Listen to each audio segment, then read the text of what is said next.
Hi, everyone. Welcome to our monthly diabetes wellness webinar. I'm very excited to introduce our presenter for today. Her name is Jessica Shipley. She is a registered dietitian and certified diabetes care and education specialist. She has been with Stanford Health Care for over 12 years, practicing in the nutrition clinic and primary care. Jessica provides individual medical nutrition therapy and works closely with the diabetes and prediabetes patients, teaching both diabetes classes and weight management classes. Today, she'll be sharing some of her favorite and kid-approved carb-controlled fall recipes in this Savor the Flavors of Fall webinar. So I'll turn it over to you, Jessica. Thanks, Catherine. Good evening, everyone. Thanks for tuning in to watch these recipes. As I was brainstorming about some ideas, for this webinar this year, I really like the idea of fall because when we think of fall, you think about flavors like cinnamon, maple, sweet spices. There's the root vegetables, of course, the pumpkin breads and pumpkin pies and apple pies. And sometimes with a lot of these fall dishes, they're comforting, they're tasty, but then, the thing is they come often laden with a lot of those extra carbs. And so my goal with our recipes today is to really show you and share with you some great ways to incorporate these tasty fall flavors into recipes that are carb controlled and that you can enjoy while still keeping blood sugars in great control. So my first recipe, we're going to share the recipe up on the slide so you can see what our first recipe we're going to do. It's called an autumn kale, bean, and chicken soup. This recipe is rich in vegetables, rich in fiber. It incorporates some of those nice fall herbs and spices like thyme and sage, and it can certainly be adjusted based on some of your taste preferences. So the ingredients we're going to do, I'm actually going to get the stove turned on, and keep in mind this is a live demo, so I'm going to do my best to do everything right and not drop stuff on the floor. I have this pot over here, just turned it up on medium heat. I have a little bit of olive oil in that pan with some garlic. I'm going to get that toasting. And then first thing we're going to do is I'm going to add into that olive oil and garlic on the pan. I have all of our chopped up vegetables that are going to go into this soup. So I have some chopped up carrots, onions, and celery, our nice base for this soup. And I'm going to add it right here directly into this pot. I really like to cook with soups because it's kind of a free-for-all with all those leftover vegetables you might have. You can really mix and match with what types of vegetables you have as your base. And then you can fill it in with the different types of flavors and ingredients you have around. While that's cooking, I'm going to give it a little stir and let these vegetables soften a little bit and heat. And some of the prep involved in this involves using kale. This is a really hearty leafy green, and I love to use kale in soups because it really holds up. And it's a really rich fiber, rich in vitamin K vegetable. For those of you who maybe are not sure what to do with kale when you buy it at the farmer's market and store, it comes in these long stalks. You could also do it quick and buy it in the bag where it's already chopped up and clean. That's a great way to do it and a nice time saver. But for the purpose of this, I wanted to share with you kind of how to prep kale if you're going to be cooking with it in a soup or sauteing it. Kale has a really fibrous stem, and some people will eat these, but for the soup you want it to be a little tender. So what you do to help get rid of the stem quickly is you fold your kale. You can kind of fold it in half, and then you get your knife, and then you just run your knife right along the edge of the stem, and it removes the stem right there for you, and then you're left with the nice hearty greens. So I'll do that one more time. Here's my stem, fold it in half, and then we're going to take our knife and cut right along the stem. If I had those professional cameras, they would zoom over and show you exactly what that looked like. But in this recipe, I'm going to put about 2 cups of chopped kale or so, which I have pre-done here. That's going to go in at the very end. So to the soup, I'm going to go ahead and give it another stir. I wanted to do this one first so it can really cook throughout the rest of our conversation today, and I can show you what it looks like at the end. So that's been sauteing for a couple minutes. The next thing we're gonna go ahead and add into that is I'm gonna add my herbs. So I have a couple bay leaves, I have some fresh sage, I have some thyme, and I have some thyme that's taken off of the stem and then some that's on the stems. To incorporate some of the flavor from these herbs, you could just put them right into the stock and just let it cook with your soup. And at the end, you can remove the stems. You'll get that nice flavor, but you're not going to get all the stems cooked into your dish. So I'm going to add all my herbs, bay leaves, thyme, sage directly into that pot. I'm going to give it a stir again. And then I have a low sodium vegetable broth. I have about 4 cups. The recipe calls for 8. Depending on how much soup you're gonna make or how liquidy you might want your soup, you can adjust it, like plus or minus a little bit of that. I'm gonna add my low sodium vegetable broth directly to my pot here. We're gonna let that cook down. And I also have 1 can of no added salt cannellini beans. These beans are a nice way to add to this soup because there's lots of fiber. Again, this is a fiber-rich soup, so lots of fiber from these beans, also some protein. We can double up the beans, and if you don't have the cannellini beans, you could use kidney beans, you could use garbanzos, whatever you have on hand and what you enjoy. I'm gonna let that cook again. For the canned soups, or the canned beans, I like to get either low sodium or no added salt if possible. For the convenience, you could get them in the can. You could also get them in the dry bean and cook them that way and freeze extras you have and pull them out and add them to dishes or soups as able. But with diabetes, we are often also keeping an eye on our blood pressure. So some of you may be looking for different ways to help to cut back on salt or that sodium. Canned foods can certainly be a place where we get some of that extra sodium. So if you're able to get the low sodium or the no added salt, that's a great way to incorporate that. And notice in this dish, I'm actually not going to be adding any salt in this dish. I like to use at the very end, actually squeeze of lemon on top of a soup or into a dish because a little bit of acid or lemon gives food a lot of flavor. It almost gives it that salty essence. So that's a nice tip to remember when you're trying to cut back on the salt, is just use a little bit of lemon juice or some type of acid to go along with it. I'm gonna move this out of the way. We'll let this cook, and then we're gonna go ahead and we're gonna move on to our second recipe, and then we're gonna come back to this autumn kale and bean chicken soup at the end and finish it up once those vegetables soften and cook down.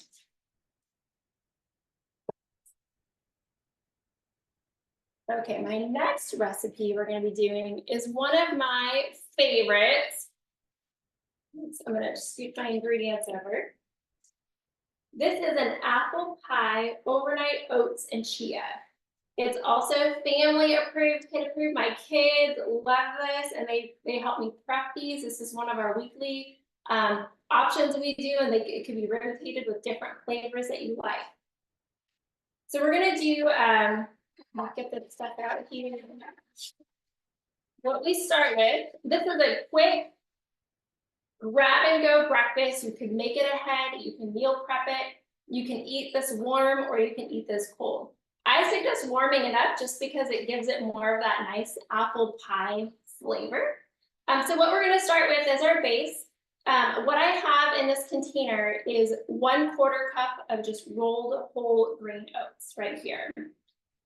When I make overnight oats, I like to use a little bit of a lower ratio of the oats and a higher ratio of chia seeds, because that really helps to keep the carbs down a little bit more, but it boosts the protein and the fiber a lot more when we can increase that ratio of the chia seeds.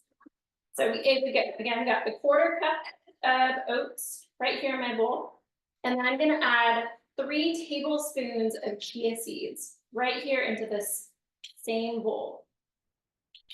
I like dishes where you don't have to use multiple dishes to make something. This is a 1 bowl dish here. Chia seeds, for those of you who haven't really experimented or used chia seeds much, They're rich in protein, fiber, great source of those heart-healthy omega-3 fats.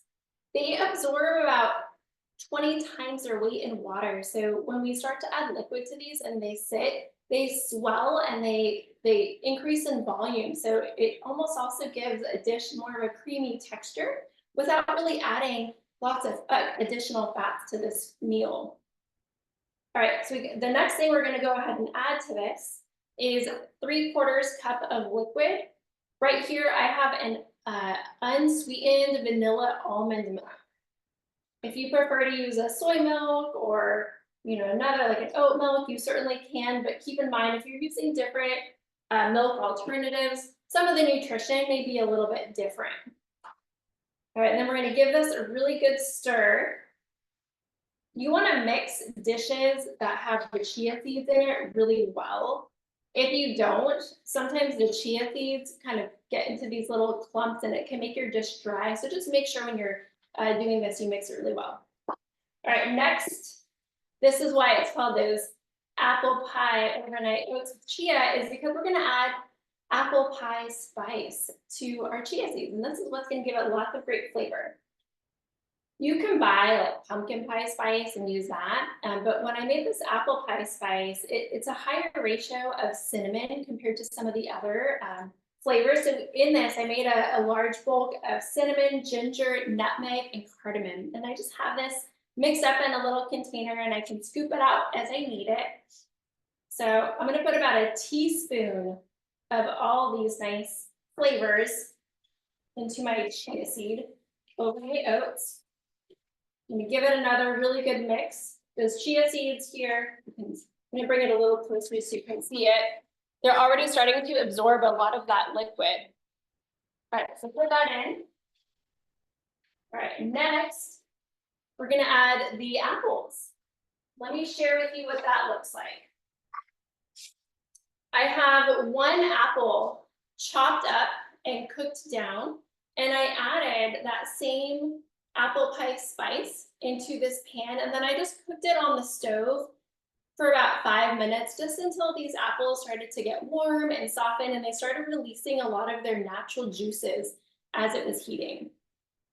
These apples are what is going to give this overnight oats the sweetness without really needing to add any extra added sugar. So this recipe calls for about half of an apple. And that's about 15 grams of carbs right there. So I'm gonna put half of this apple into there. And then it also calls for a 1/4 cup of toasted nuts. I am using here, I have toasted walnuts and pecans, pre-toasted, ready to go. And we can add a whole 1/4 cup of these nuts right into our overnight oats. So we have the chia seeds, the oats, we have our apple pie spice, we have our spiced warm apples, and then we have the pecans and walnuts. No sugar added. This is all meal prepped, ready to go. I'm gonna put a lid on it. You just let it sit overnight for a couple hours, and then the next day you can take this out, enjoy it warm, or you can eat it cold, however you like. If you want to sweeten it, you could always add your own sweetener or non-nutritive sweetener to your taste. All right, so we got this dish done. I'll put this right over here. These all look really amazing so far. I love how everything's very versatile and kind of easy to prep as well. It's a great one. Okay, and I'm gonna move some of this stuff out of the way here, where we'll move on to our next recipe.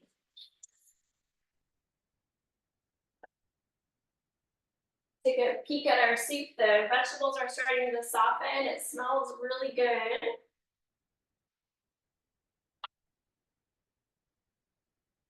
All right, so we can't talk about fall flavors without talking about like a pumpkin bread or a pumpkin muffin. I wanted to share with you one of my other favorite recipes. This is we'll share the recipe up here. This is a chocolate chip pumpkin muffin with almond flour. So it's not going to be your typical pumpkin muffin that you might find at the bakery. There's a few tweaks that we've done in this recipe to help keep those added sugars down.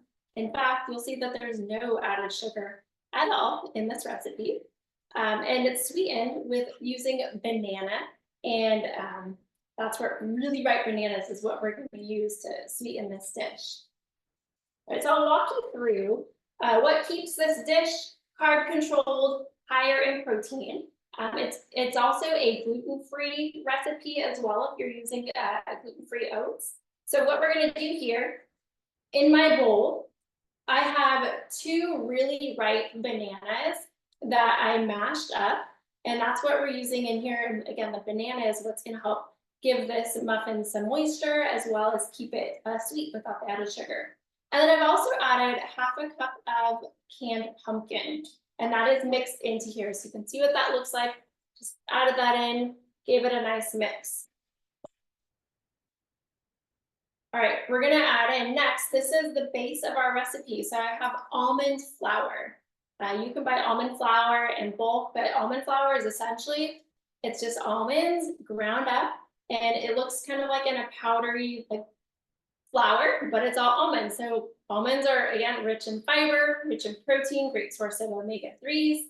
It's gluten-free. It helps with this protein and all this fiber. That's helping to stabilize those blood sugar levels.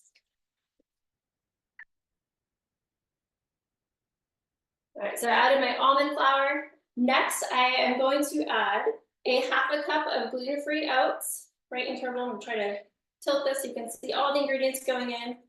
It's totally fine just to put all this stuff right into one bowl. Minimize some of those dishes to do. And then I have 3 eggs I'm going to put in here. If you do not cook with eggs, or you're trying to maybe keep the calories down, or you're trying to keep some of the fat down, you can definitely substitute when you're baking with eggs by substituting ground flaxseed. And I have that ratio up on the recipe for you. If you want to use ground flaxseed, you could use sort of an egg replacement where instead of 1 egg, you can replace it with 1 tablespoon of ground flaxseed mixed with 3 tablespoons of water. So that could be a way to adjust this recipe if you don't use eggs, you didn't want to use eggs in your cooking. And then next, I'm going to go ahead and add in a little bit of liquid. This is a 1/4 cup of that unsweetened vanilla almond milk right into here. And then I'm going to add about a teaspoon of vanilla. That's going to give it some nice flavor into there. And then next, I had to experiment with this recipe a little bit because we want to get that nice pumpkin pie flavor. And so we need a lot of those pumpkin pie spice flavors. So I just have a pumpkin pie spice already pre-mixed. I just got it from the store, but just to kind of give you the difference in terms of what's in a pumpkin pie spice compared to that apple pie spice that I used in our Chia Oats a few minutes ago. This one has cinnamon, ginger, lemon, nutmeg, cloves, cardamom, fennel, and anise. So I'm going to do a whole tablespoon of all this in there. That's going to give it a really great flavor. I just used only pumpkin pie spice. All right, there we go, right there into that bowl. We have a question from the audience. So you made your own spice mix in the previous recipe. What do you recommend for the measurements of each one? Oh, that's a great one. So the measurements that I did for that one, let me grab my note here. It's a 1/4 cup. Let me grab it here. So the apple pie spice that I do, it's a 1/4 cup of cinnamon, 1 teaspoon of ginger, a 1/2 teaspoon of nutmeg, and a 1/2 teaspoon of cardamom. So I just did that in bulk. Where did I put it? And then I just kind of leave that in my cabinet and I'll just use it as I need it. It just is a little bit quicker than taking all those 4 spices out all the time and putting them in each individual dish. So I like to make it in bulk since I make these overnight oats quite frequently. Thanks for asking that. All right, the last nice touch that I'm gonna do with these, because I'm making my family loves these and my kids love the pumpkin pie, the chocolate chip pumpkin muffins with almond flour, is I'm gonna put in about a 1/4 cup of mini chocolate chip. Now there is some sugar in these mini chocolate chips, You could use carob chips if you want, and you don't have to put them in. But I still haven't added sugar in it, but there is some sugar and some sweetness, obviously coming from the chocolate. Even with that, and adding, you know, all this almond flour and the oats and the banana and the pumpkin, these are still very carb controlled muffins. In fact, they end up having about 5 grams of protein per muffin, 3 grams of fiber, and about 12 grams of carbs. So certainly a nice boost. You could use these as a snack. You can warm them up and have them with a breakfast. All right, so I gave this a nice mix. You can see what it looks like. If the lighting is okay. That looks great. All right. And then I like to make little mini muffins. I have a mini muffin pan. And about a tablespoon or so, a little bit more, goes into each and every one of these. I'm just gonna go ahead and put these in my pan. And then we'll pop. Doing that, we have a question on what temperature should the oven be for these muffins? These ones, we're gonna cook these at about 350, excuse me. Great, thank you. 350-degree oven. And you cook them, when I actually tested this recipe out the other day, I cooked them for about 22 minutes, and that seemed to be right on the dot. They were cooked really nice, they weren't overcooked. And you can freeze these if you don't eat them all. All right, so almost done here.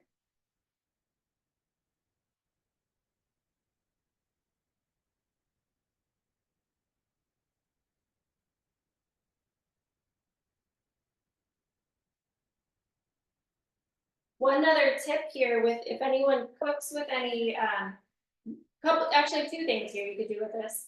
With a muffin pan, I pre-sprayed this pan with some avocado oil just to help, it helps get the muffins out a little bit easier so they don't stick so much. The other option is if you don't have a muffin pan or you don't want to deal with washing a muffin pan, because sometimes that can be annoying, is you can put this mix right into a Pyrex, like an 8x8 or even a 9x13 if you want really thin ones. And you can do the same thing. You can cook it in the oven at 350 degrees until a toothpick comes out clean from the center. And then you can slice up your bread or your muffins that way into individual servings if you don't want to do the muffins. Equivalently, you could also use just a regular muffin pan instead of these mini muffins. All right, so here we go. That made exactly 24 mini muffins. I'm gonna stick this in the oven. It's gonna cook for about 22 minutes. We'll check it. So fast forward, I'm gonna show you what they look like when they're all done. Here we go. I made a nice little plate for you all to see. So they're so good. These little muffins come out just perfect. I try to make it like a smiley face, if you can see that. So we have our almond pumpkin, chocolate chip almond flour muffins. All right, so our next, any more questions about that one, or should we go ahead and we'll move on to our next recipe? No questions so far, but just a reminder, everyone, you can either put your question as you have been doing in the Q&A module, or you can also just put in the comments. All right. Let me go ahead and move some of my flavors back over here. Our next recipe is a homemade pumpkin spice latte. So I thought, this fall, having nice warm drinks is always really fun, especially when we see all these nice seasonal drinks like the pumpkin spice lattes out there. Again, with watching our carbs, watching our sugar, a lot of these pumpkin spice lattes or these fun fall drinks are often pretty rich in added sugars. I looked them up, some of the small drinks have up to almost 40 grams of sugar. That's about 10 teaspoons of sugar in just one drink. So I thought, you know what, let's try to make a similar beverage without all the added sugar. So here's what we have. I'm gonna start with, I have just in a measuring cup, about 3/4 cup of unsweetened vanilla almond milk. Again, you could use another type of milk of your choice. And then we're gonna add to that 2 tablespoons of that canned pumpkin. So we got almond milk and canned pumpkin so far. I'm gonna give it a nice mix. And then we have to heat this. You can heat this on the stove or you can heat it in the microwave. I'm actually gonna pop this in the microwave for 30 seconds. We're gonna let that heat for 30 seconds and then I'm gonna mix it up. But it's gonna help to get that pumpkin puree really nice and warm so it dissolves nicely. And at first I was like, that's kind of interesting having pumpkin puree in the drink. But the nice thing about adding that pumpkin puree is it actually gives the drink a nice texture. It makes it taste really creamy without adding all the whipped cream or all the extra fat that you might get from some of the dairy products.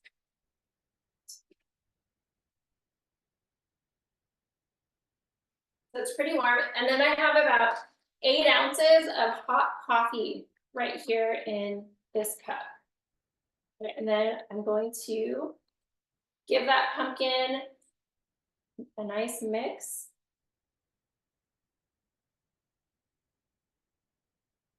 And then we're gonna get we're gonna add some pumpkin pie spice, about 1 teaspoon to this mixture as well. And then I'm gonna add about a teaspoon of vanilla.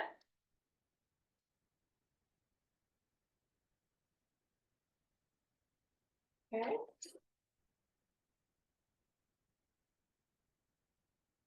Mix that up. Okay, and then now I'm gonna go ahead, I'm gonna add it to my 8 ounces of coffee. That's good. Okay, now for the fun part. I have a frother. This handy dandy little kitchen tool that you can use. And you can, whoops, might splash, but I'm gonna froth this to give it some nice foam on the top. And I'm gonna do it for about 20 seconds or so. And it's helping to just mix all those flavors. And it creates a nice foam right there on the top. I don't know if you can all see that, but you see it's kind of like how you would get if you're gonna go to the coffee shop and order one and you have a nice foamed beverage. But I added no sugar to this. It has a nice flavor. You get a little bit of sweetness from that pumpkin puree and from that unsweetened almond milk. And you have a splash of vanilla. If you wanted to sweeten this with a little bit of non-nutritive sweetener or even adding a little bit of maple syrup, there's certainly room to do that. And you can always kind of adjust this to your preference and to your taste for sweet. All right, so I'm gonna put my coffee over here. All right, so our next recipe, we're gonna go on, we're gonna check back on our soup here in just a minute. All right, so we're at recipe number 5 already. All right, so we are gonna do roasted vegetables with spiced delicata squash. All right, and if you've never roasted a delicata squash before, it's a really nice flavor. It kind of gives that nice comfort flavor. Delicata squash, when you roast it, gets a nice, really creamy and sweet texture. So when you think about, those fall casseroles with lots of cheese and cream, try something with a delicata squash, and it can really mimic some of those nice textures and flavors that you might be looking for. We're also going to be using Brussels sprouts and red onions. And then we're going to get some nice crunch from toasted pine nuts. And we're going to incorporate those fall spices, those fall herbs from some fresh thyme added to this dish. So we have our ingredients here listed on the slide. The first thing we're going to do is we're going to mix up all of our vegetables, that delicata squash. I'm going to do it in a large bowl here, and then we're going to roast them all in the oven. But I wanted to share with you all about how to prepare and how to cook a delicata squash. Sometimes you see them at the store and they're really pretty. Lots of people might keep them on their counter in their fall bowls, as kind of a nice decoration. But you actually you just cut them in half. So here's one that's cut in half. And before you cook it, you actually want to scrape out the center here of all of these seeds. So that's what I did here. We scraped out the seeds in the center. And then I just sliced it in little thin slices across. And the reason why I picked the Delicata squash compared to some of the other ones is the skin on the Delicata squash is really thin, so you actually don't need to peel it. You can eat the skin, it's completely edible, and when you cook it, it gets softened. All right, so I have right here we're gonna add to our bowl to mix. We have one Delicata squash, it's halved and then thinly sliced. They're cute, they're like little smiles. I'm gonna put those in our bowl. And then I have some Brussels sprouts, which are all cut in half. And that's gonna add a lot of nice fiber and hearty flavor to the dish. And then some red onions. So the reason why we're going for these flavors, all mixed together, is because we get a lot of that nice natural sweetness from the squash that gives us a little bit of starch. It is one of those starchy vegetables, but it is a starchy vegetable rich in potassium and fiber, lots of flavor.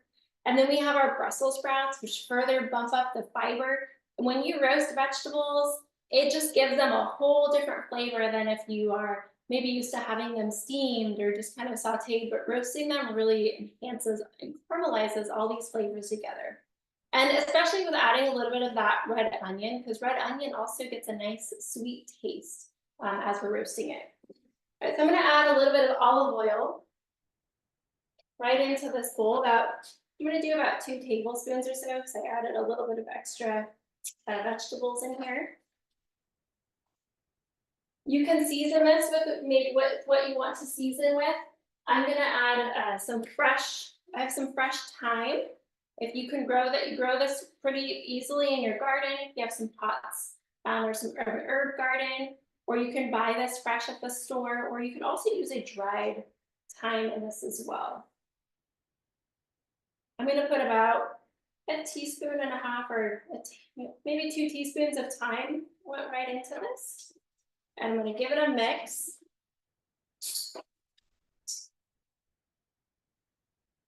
It looks really nice, it smells really good. And this is gonna go right into the oven at about 425 degrees.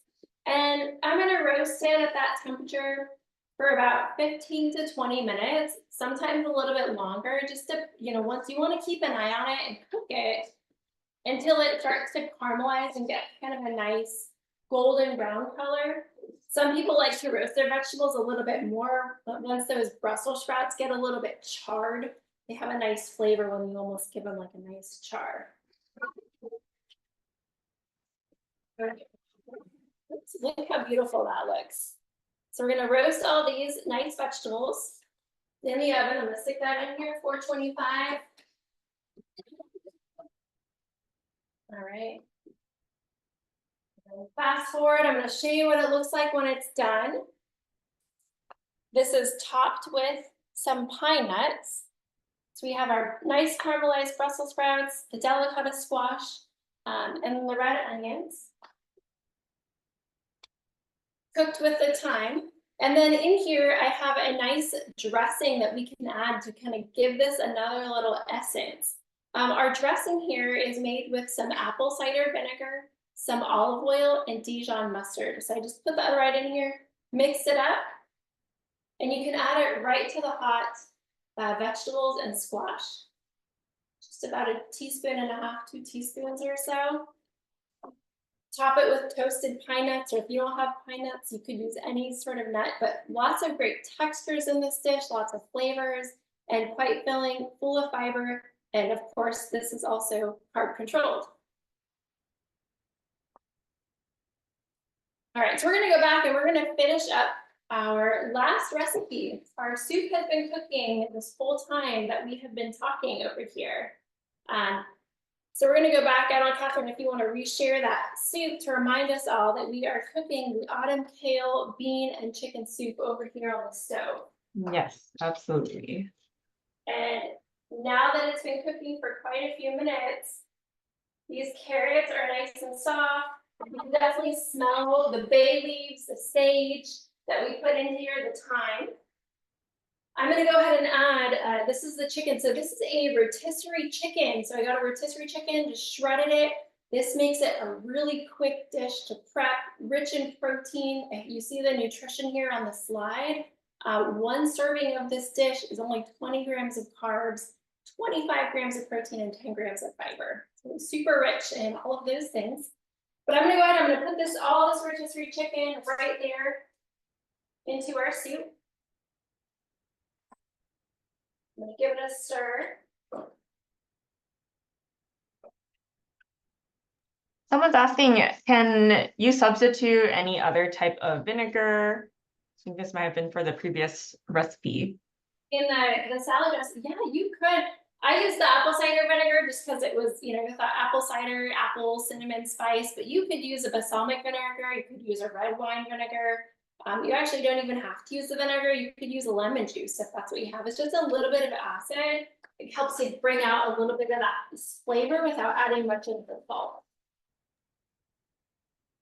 Great. And someone else is asking, is maple syrup a better option to sweeten dishes if you don't like stevia or sugar substitutes? Yeah, I mean, anytime you're going to use like a maple syrup or a honey or a sugar, it's going to be an added sugar option, but all have different flavors. In this pumpkin spice latte, for example, you can add a teaspoon of maple syrup, and that's going to be very little tiny bit of added carbs, but a little bit really goes a long way, especially if you don't like the flavor of some of those other sweeteners. So certainly you can, of course, add that. All right, I just added all that rotisserie chicken over there to our soup, and I'm letting that kind of warm a little bit. And then at the very end, I'm gonna add in about our 2 cups of chopped kale right here into our soup. And then you just have to let that mix a little bit. And I'm gonna let this heat, and then I'm gonna ladle some into a bowl so you can all see how great this soup looks. And now I did put the chicken in it, and there's also beans. So for those of you who are following maybe more of a plant-based eating pattern, you don't eat animal proteins, you can certainly substitute in an extra can of beans into the soup, or you can put some chopped tofu into the soup. You could even add some quinoa or another type of whole grain, and that's also going to be an alternative to bump up the protein in a soup like this without adding the chicken.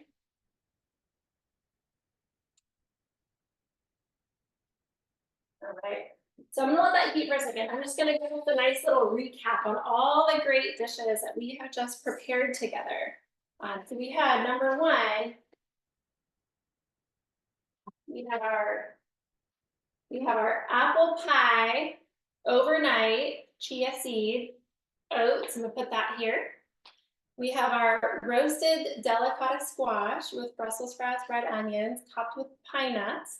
And we made a dressing with olive oil and apple cider vinegar. Put that here. We have our pumpkin spice latte. And then we have our chocolate chip almond flour pumpkin muffins. And then lastly, let me ladle up this soup. We can all see how great this looks.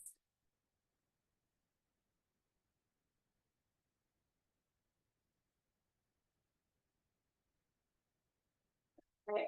You can see all those nice flavors. You see that kale has kind of cooked down a little bit. We have the carrots, the chicken, the beans. We have the sage and the thyme. Lots of fall flavors. It's really almost made, you can almost think about it as kind of like a breakfast, lunch, you know, a snack, and then a dinner. So incorporating all these great fall flavors. I hope you got some inspiration to maybe try some of these carb-friendly dishes, and I thank you all for joining in on this cooking demonstration today. Well, thank you so much, Jessica. These all look so delicious. And yeah, I mean, whipping up all of these recipes in so little time, very, very great for the tips. Getting a lot of thank yous in the comments. And then just one other question, do the overnight oats have to be refrigerated while they kind of gel up? Yeah, I would recommend refrigerating them. So I always keep them in the fridge and then just bring them out when you want. They can sit at room temperature, for an hour or so, but definitely I would recommend just keeping it cold. Perfect, thank you. All right. Lots of people saying your dishes look delicious and lots of thank yous. So we can end the webinar here. Our next webinar will be the second Thursdays of every month. So tune in for our next webinar on November 14th. Thank you, Jessica, so much for your great insight and presentation. And we will be sending out the recipes after. Great. Thanks, Catherine. Thanks, everyone. Have a great day. Bye. Bye.